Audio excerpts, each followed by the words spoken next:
When we were growing up, we didn't have anything to compare our childhood with. We were taken to schools which every other Tanzanian went to, so we didn't go to any special schools. His thing for me was everybody was important. He was a super intelligent leader. He lived for what he preached. There was a reason to question how would Tanzania be without Mwalimu.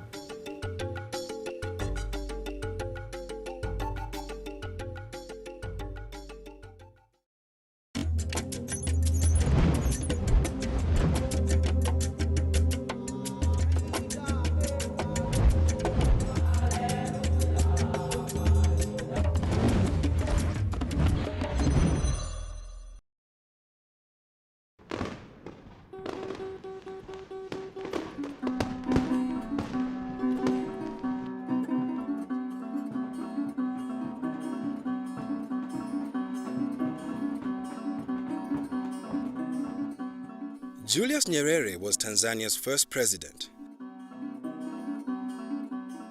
Tanzania's independence from the British was achieved and without bloodshed. Nyerere, a teacher by profession, chose politics over teaching, traveled throughout the country, speaking to tribal chiefs and common people about the case of independence. He forged a relationship with British Governor Sir Richard Turnbull and convinced London to allow elections. On the 9th of December 1961, Tanzania became a nation.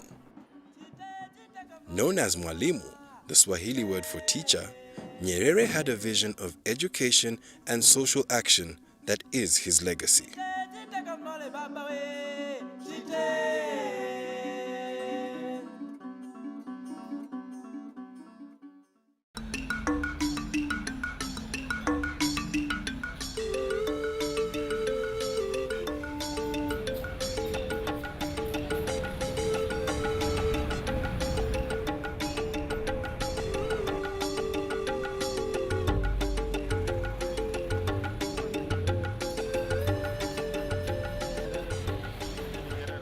This house here is where, while my father was president, that's the house where we used to come to when he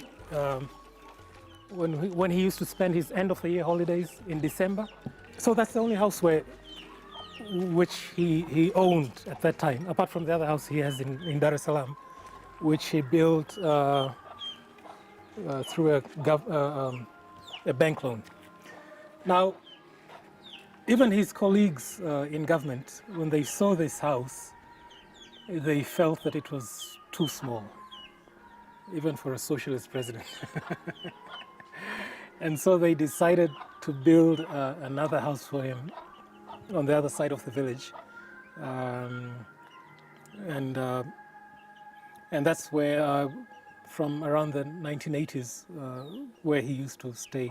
It's a childhood which we didn't have so much contact with families of other leaders, of other heads of state or presidents.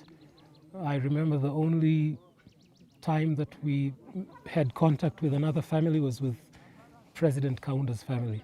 When we were growing up, we didn't have anything to compare our childhood with, and we were taken to schools which every other Tanzanian went to, so we didn't go to any special schools. Nyerere has been described as cheerful, always seen smiling and being a man of the people. I went into villages where he was talking and being with people. And then later I was with him when he met Prince Charles. And the thing that struck me all the time is he talked to that dignitary, Prince Charles, in the same way he talked to the mama in the village, to the mzee in the village, to the child in the village. His thing for me was everybody was important. And he addressed everybody by taking time and speaking with them, and that taught me a lot.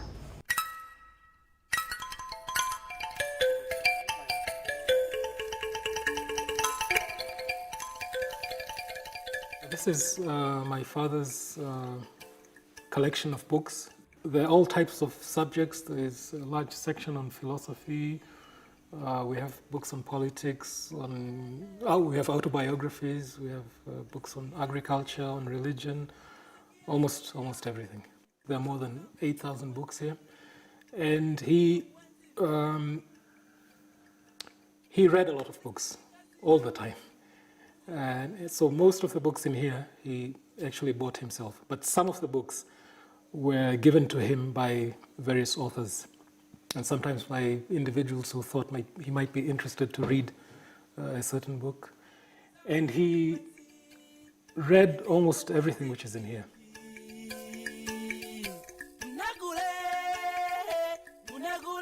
Education is being given lip service, I think, because we still depend on the government to deliver education to the people.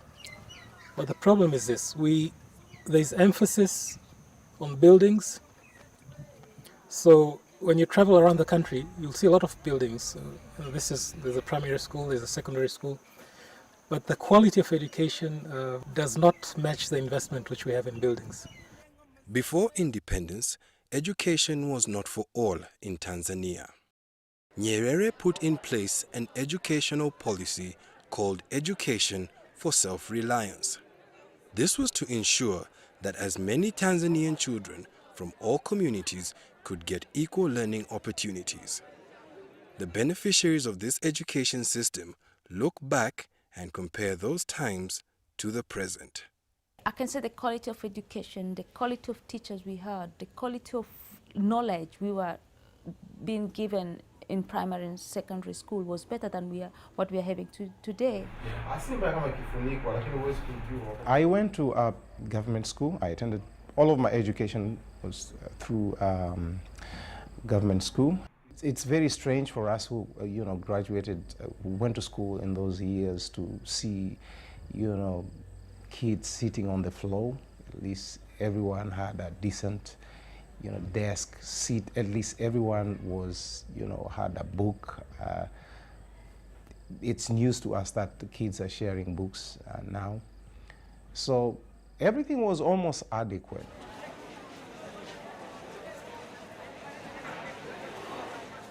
Attention on the school, at ease. Attention, at ease. Attention. Secondary school was where identity started changing. It's because for the first time you went to a school where there were peasants who ran 7 miles to school with the shoes in their hands when in the rainy season, because if you had any dirt on your shoes or your socks, that's it, you were caned. Discipline was very strong.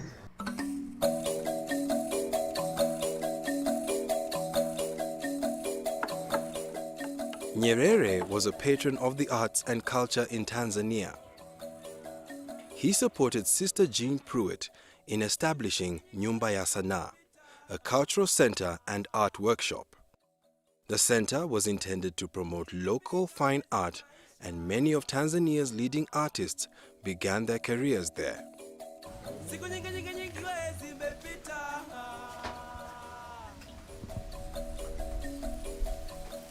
This is the draft of the book that I began. The intention of the book, as we're speaking of Mwalimu Nyerere, is the intention really to preserve his legacy to artists. It was he who gave us that land, and it was he who gave us the entree to the donors to build this wonderful gallery and home for artists. And so one of the ways to preserve that legacy is to preserve the art that was produced over 30 years in this sacred space of Nyumba ya Sanaa. We had our first exhibition in 1975 at the National Museum. We had beautiful textiles at that time, wonderful woodcuts, watercolors. So they had these wonderful watercolors and woodcuts and just fabulous works of art. And then that reminds me of Mwalimu. One day I get this little envelope of red seeds, and he sends me a note. I found these on the grounds. Don't you think you can use these for nice jewelry? And so yes, we made earrings and we sent them to him. This is what, so he was even always mindful of us in so many ways, that he found these beautiful red seeds, and they do make wonderful beads for jewelry. So we made Nyerere Red Sea Jewelry. Kwa nakumbuka niliwahi kupata oda kutoka kwa mwalimu alikuwa anataka kupeleka zawadi Nigeria, nadhani kwa Babangida. Akienda nje mara nyingi kazi naifanya mimi. Kwa hiyo nilikuwa nikifanya hiyo michoro. Sasa kama mara 3 alikuwa akija kuchukua kazi zinahitajika michoro, bwana uchole, mwalimu anahitaji. Tunachora anakupelekewa. Sasa siku ya kukutana ilikuwa hiyo siku ya ufunguzi, ni wala sasa leo tutakutana na mwalimu. Kwa hiyo kwa kweli hiyo siku ilikuwa siku maalum kwangu, na kwa sababu naelewa mwalimu anatusaidia sana, mara nyingine anatoa support nyingi hapa. Sasa ilikuwa kitu kwangu ni maalum. Kwa sasa nakutana na mwalimu mwenyewe, basi ni kitu kizuri. Mwalimu Nyerere ni mtu wa kawaida kwa kweli. Alipokuja baada ya kunigusa nikasikia mwili unasisimka, alafu baadaye nikamzoea. Lakini akawa ananiuliza maswali baadaye. Tena akaniuliza kama je, ulijifunza sehemu yoyote kama Ulaya au wapi? Nikamwambia mimi sijawahi kufika Ulaya na sitegemei kwa hali hii kufika Ulaya.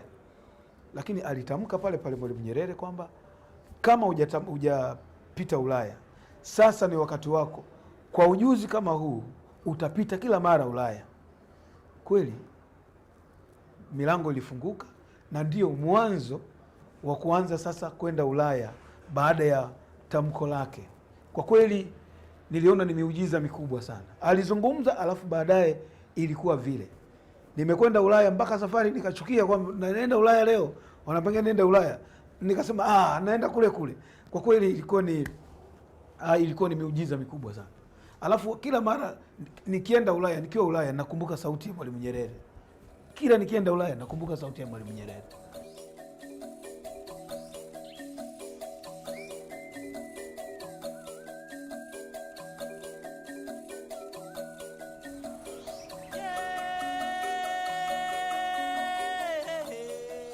For Nyerere, art was like a soul of a nation, and he keep on referring to that phrase that if a nation doesn't have art or does not have any culture for that matter, it's like a dead body. You cannot survive without culture. But when he was talking about culture, specifically he was referring to the arts, especially the performing arts, the theater, dances, etc., storytelling and other traditional African forms. So for him, he believed that art has a role to play in the nation development. During his time, he struggled to put art as part of the subjects in classes, and also encourages the organizations and government ministries, agencies, departments to have groups, performing groups. Although on one hand it has been seen like it is kind of a propaganda kind of art, but it made the art more visible than we are doing today.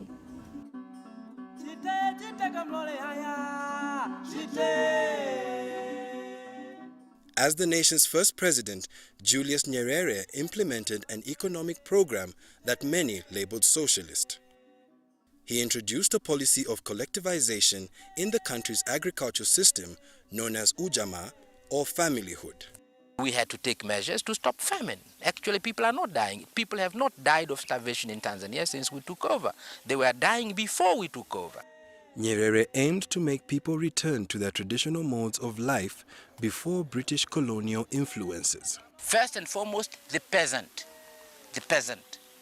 because he's the producer of the food for the majority of the population of any country in Africa at present. So first of all, pay that attention to the peasant. Take the peasant and treat him as a god. In the agriculture sector, villages were set up across Tanzania with the aim of growing food both for domestic use and sale. I think it was a very interesting period. In 1967, when Nyerere declared, the party adopted ujamaa, the policy of ujamaa and kujitegemea, meaning socialism and self-reliance. There are many factors, I will not go into that. But I think the important point was that it was a kind of a climax of radical nationalism.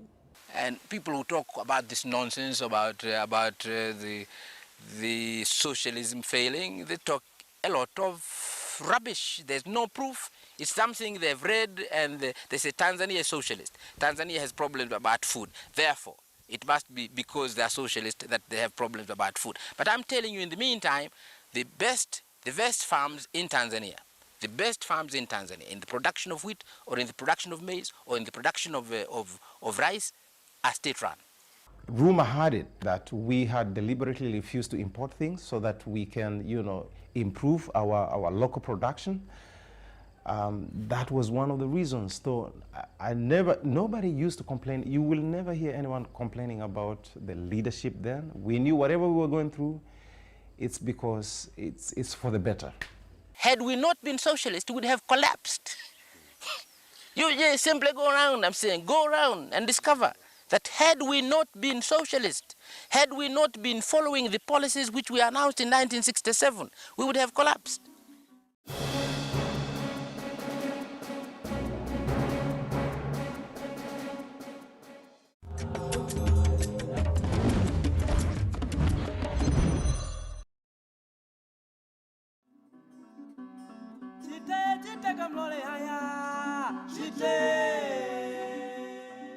This house was built for my father by the Tanzanian army as a present to him, the commander-in-chief, for winning the war against Uganda's Idi Amin.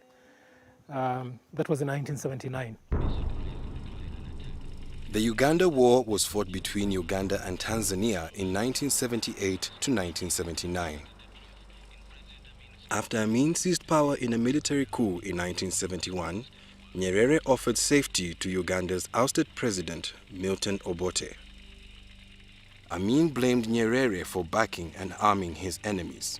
Uganda declared a state of war against Tanzania and sent troops to capture part of the Kagera region of Tanzania, which Amin claimed belonged to Uganda.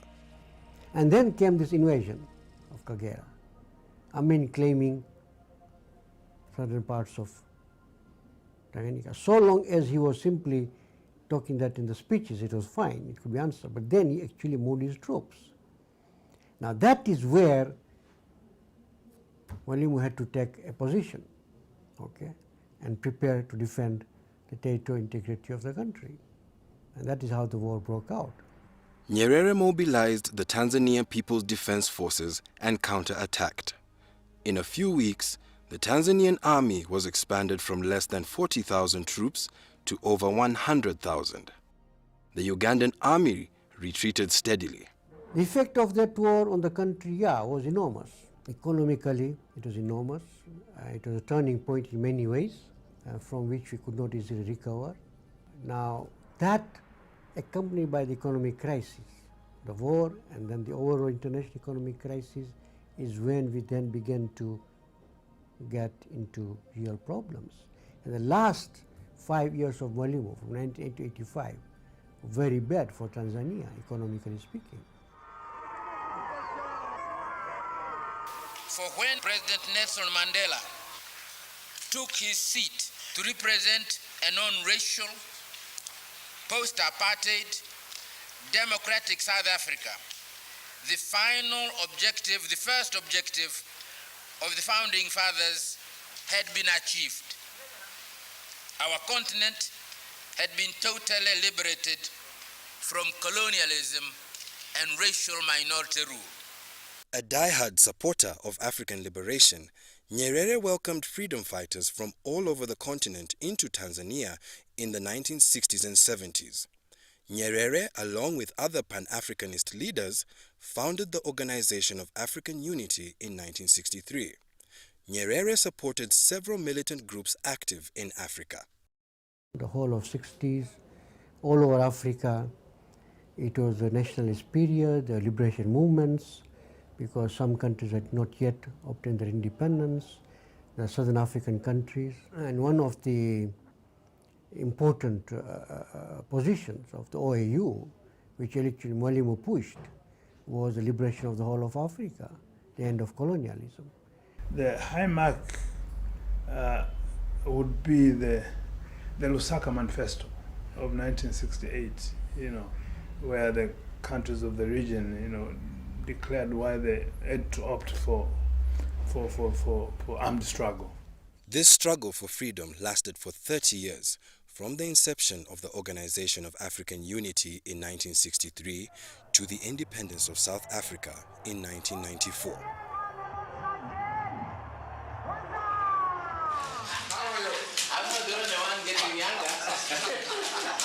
When Mandela and Winnie came to Tanzania, I just wanted so bad to meet Mandela.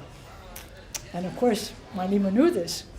And so the day that he was here, I didn't know the arrangements, of course, and I had already booked. I had a meeting in Arusha, so I had a ticket.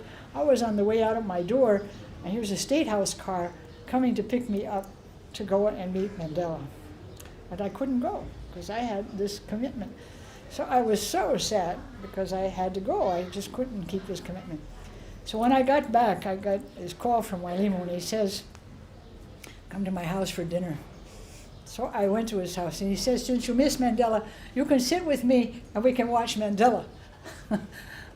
His visit to Tanzania. So here I am sitting beside, and of course tears falling down my face, watching with Mwalimu the visit of Mandela. That was an awesome moment for me.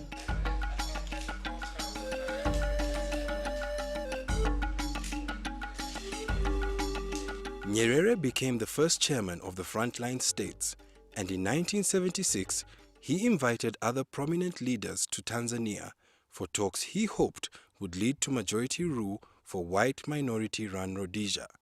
1980 was a proud year when Rhodesia became the independent Zimbabwe.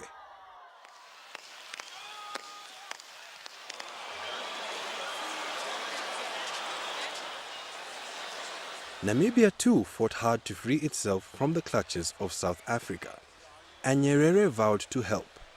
In 1968, Samuel Nujoma, president of Southwest Africa People's Organization, SWAPO, flew to Tanzania to attend talks at the Council for Southwest Africa. Nujoma's army of freedom fighters was engaged in a grisly war against white South African soldiers, trying desperately to hold on to their colony. In 1990, Namibia celebrated Independence Day, and Nujoma was sworn in as president.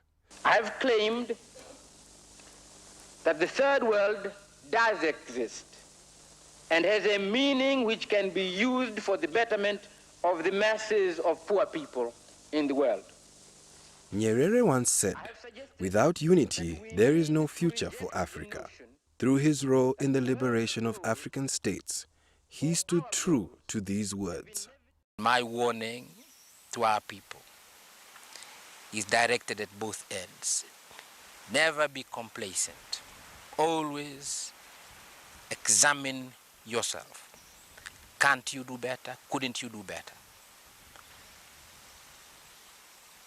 But don't be so self-critical that you despair.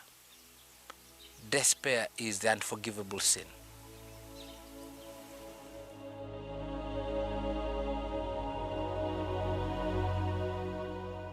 Julius Nyerere died of leukemia in 1999 in a London hospital, but he will be remembered and revered in Tanzania for generations to come. This mausoleum was built as part of the construction of the house. Actually, when he was buried in 1999, it was just an open grave. It was not open, actually, a grave, but with a shelter, with a simple shelter. And it was about 2 years later that it was decided to build this mausoleum around here. So I'm sure if he knew about this, he would have left instructions not to have any complicated structure around his grave. I was a first-year student at the University of Dar es Salaam, and when the news broke, there was mass cry from the halls of residence. Everybody was like shocked, crying, and that was so tough because people knew he was sick, but the fact that he has died, that becomes an issue. So you could feel like the generation we were at the University of Dar es Salaam. It's not that generation you could say we worked with Mwalimu. No, we were the people who we used to read, and perhaps the last product of his leadership. And that's the memory I can remember, but people were really crying, shouting. And almost for about 2 weeks or so, things were on a standstill. I was with him when he left Tanzania. I was at the plane and with the family when he left, and he was quite unwell at the time. And even there, we were talking about Nyumba ya Sanaa. There we were talking about the future of Nyumba ya Sanaa and the difficulties. In his last hours in Tanzania, we were talking about Nyumba ya Sanaa, his concerns and his worries. And and I received his blessing as he got on the plane and he went off. Kwa kweli nilikuwa na majonzi makubwa sana, hasa nikikumbuka vile alivyokuwa anaongea, alivyonihusia siku ile na kunipa baraka zile za kwamba utakwenda Ulaya mara nyingi. Kwa kweli nilijisikia vibaya sana. Mwalimu was during the time that he was dying, everybody was fixed to the radios, to the telephone, talk to the taxi driver, talk to the shopkeeper. Everybody was attuned to this illness of a great father of their country, and they, as a father, they were that attuned everywhere, and tears that are flowing in this country, even now. Yeah. A devout Catholic, Nyerere is being considered for sainthood. Catholic bishops in Tanzania have begun the process. If this process is successful, he will become the first president to be made a saint. Yes, he is being considered for sainthood. During the process, Catholics are encouraged to pray to the candidate for certain miracles. One of the things he said, I don't want things named after me, and he didn't. He didn't want things marked for him. He didn't want his things named for him. So this canonization seemed most uncomfortable. But the first stage and the first title that you get is Servant of God. And I said, yeah, he would like that. Nyerere was a political leader. He was not a leader, a church leader. He was not a clergyman. He was not a leader of a particular community or particular faith. He was a political leader. I mean, he's a man of great, when I look at his picture, you know, I miss him still. I really miss him. Oh yeah, oh yeah, oh yeah, oh yeah, oh yeah, oh yeah. Oh yeah, oh yeah, oh yeah, oh yeah, oh yeah, oh yeah. Oh yeah, oh yeah, oh yeah, oh yeah, oh yeah, oh yeah.